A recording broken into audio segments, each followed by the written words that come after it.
siya magluto ko para namuot ko sa huang tawge kayo. Before bagyong Odette, naggama kong tawge para sa among lumpiang tawge.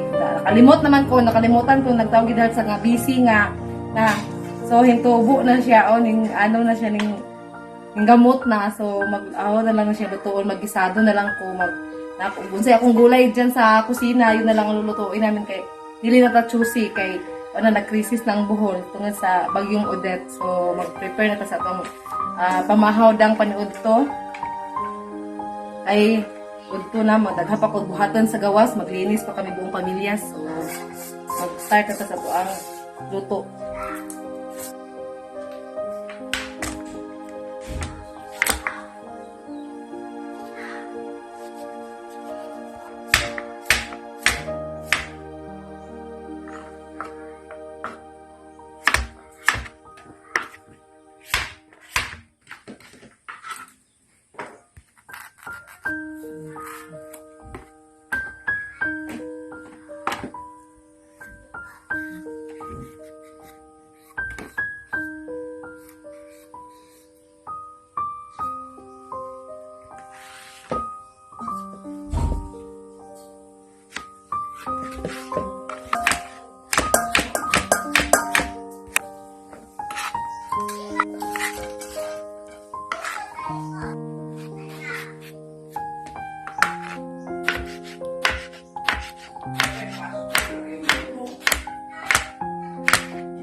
Probinsya.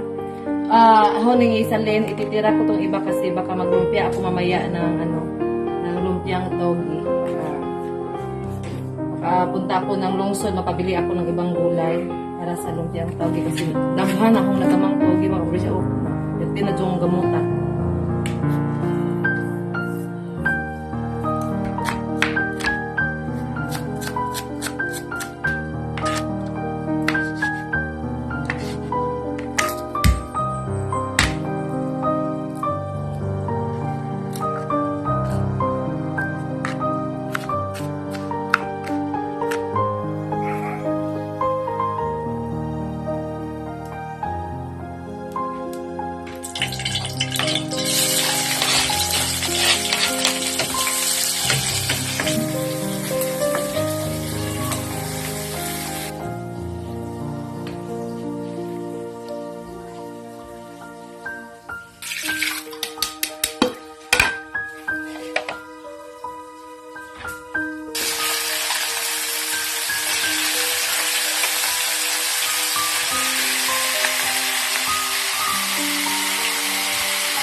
So, gulay tayo ngayon. Okay. Mahal yung mga isda ngayon dito sa Bohol pagkatapos ng bagyong Odette. So, gulay. Gulay-gulay tayo ngayon mga kaprobinsya.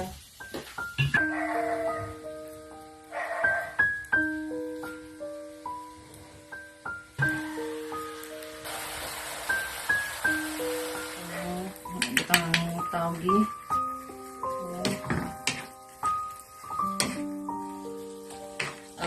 Para-paraan na rin itong kaprobinsya kung sa itong sudaanon din sa probinsya rin.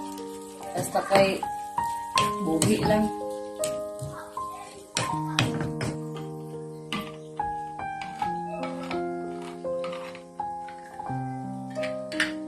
So mga kaprobinsya, maglalagay ako ng sardinas kasi sardinas radyo madali-dali din sa probinsya. So maglalagay ako ng sardinas para naging masarap yung gisado nating gulay.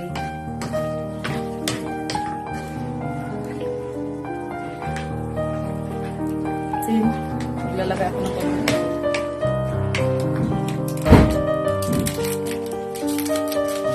Sarap.